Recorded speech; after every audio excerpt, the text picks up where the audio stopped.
sit back and enjoy the Mistress of Horror.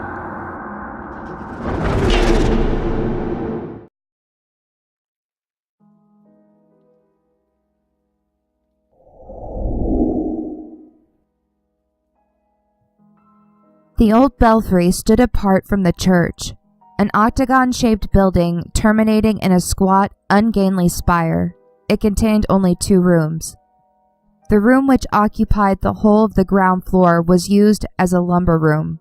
The room above was known as the rope room. A similar winding stair ran from the ground floor to the vault-like chamber below. The older generation of bell ringers had firmly believed the belfry to be haunted. No one had actually claimed to have seen the ghost, but when the subject was mentioned to one of them, he would look wise and shake his head with an expression that was meant to convey an idea that he knew something but would not tell. One man who, so it was said, could have told something definite if he wished, had recently taken leave of his senses and was no longer active in their circle. None of the old bell ringers would have ventured alone into the building after dark. Not one of them had ventured down the winding stairs that led to the vault below. Some of them may have been curious to know what it contained, or whether it contained anything, but their superstition overcame their curiosity. The younger men who had supplanted the older generation of bell ringers laughed at the superstition of their predecessors. Still, not one of them displayed any curiosity to explore the recesses of the old building. They spent most of their time in the rope room, and were apparently quite oblivious of the chamber underneath the building. The belfry was an eerie, dismal old place, even in the daytime. To those who understood such things, it was an ideal place for ghosts to inhabit. The exterior presented age-stained, weather-scarred walls. The interior was cheerless, barren, and uninviting. There were long, narrow stained-glass windows on the ground floor and in the rope room, but the glass was covered with dust, and the sun rays that succeeded in filtering through the dust-covered figures of saints hardly dispersed the gloom of the place. One New Year's Eve, at 11 o'clock, a merry party of young men, all more or less expert campologists, were seated on benches round the walls of the rope room in the old belfry. They had taken part with the wild, unrestrained mob who paraded the city streets, making the night hideous with blasts from tin trumpets and shrieking whistles, and indulging in rough horseplay. They had also imbibed pretty freely, and were waiting to usher in the new year with merry peals from the bells. As they passed a wine bottle round, they sang a discordant dirge for the parting year, and laughed uproariously at what they thought to be the quaint humor of it. Though young in years, these men were experienced ropers, and their potations seemed to have taken little effect on them. To them, the ringing in of the new year was a huge joke, and they passed many ribald jokes concerning it. One of the merry company, John Greaves, who was younger and less experienced than his companions, had mixed his drinks unwisely before coming to the belfry. Unnoticed by the others, he took a candle, left the rope room, and staggered down the winding stairs. When he reached the ground floor, he struck a match, lit his candle, and muttering incoherently to himself, sought the steps that led to the vault below. His muddled brain had conceived the idea of doing what he would never have thought of doing in his sober state, even in broad daylight. He had decided to explore the mysterious chamber. He stumbled down the stone steps and reached a small landing. Pushing open a heavy door, which creaked dismally on its rusty hinges, he entered the vault. The place was empty. It was a square cell with a flagged floor. The walls were dry, but covered with a thick layer of dust and cobwebs. The floor appeared to have been swept recently, though. Although the night was mild, the place exuding a musty, earthy smell seemed as cold as death.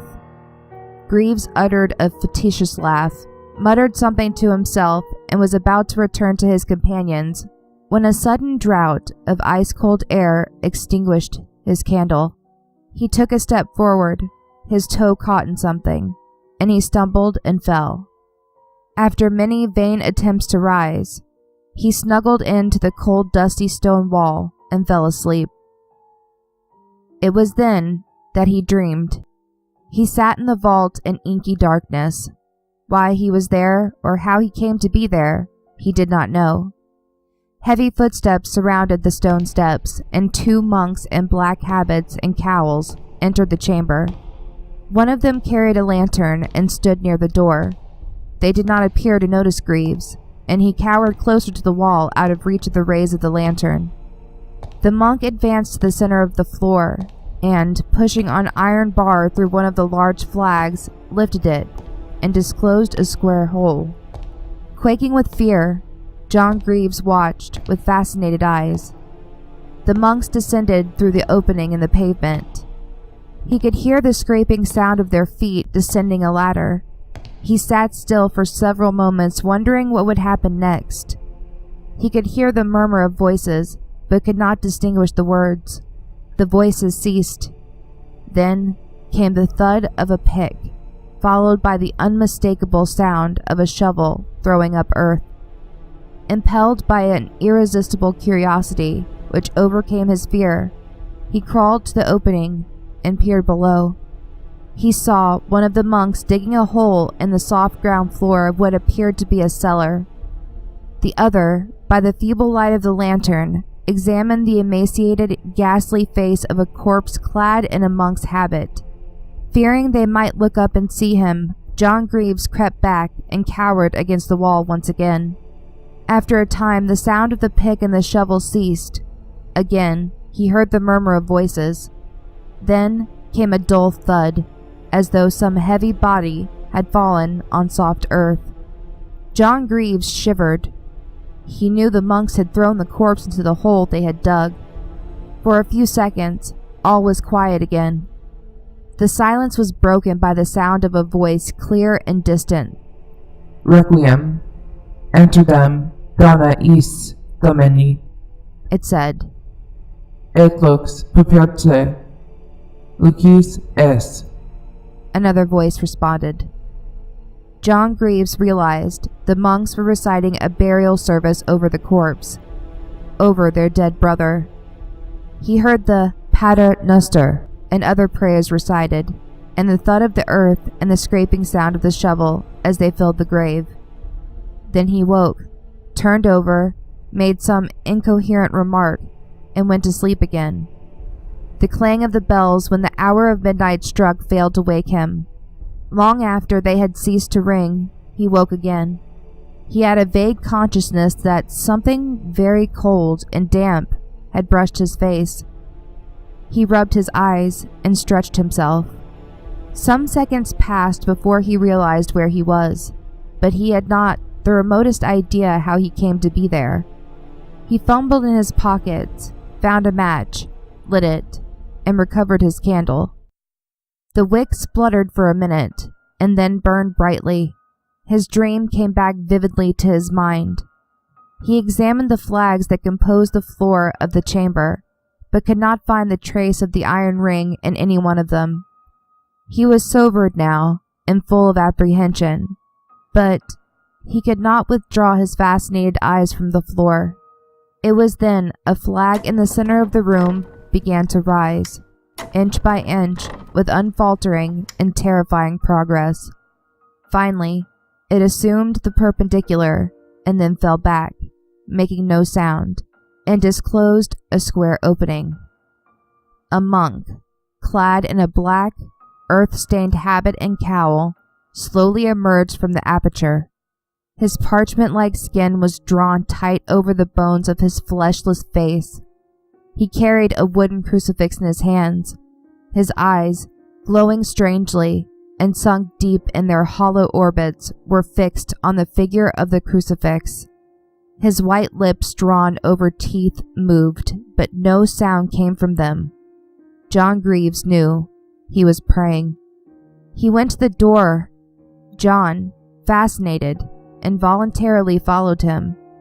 The monk went slowly up the winding stone stairs, passed across the room on the ground floor, and ascended the steps to the rope room.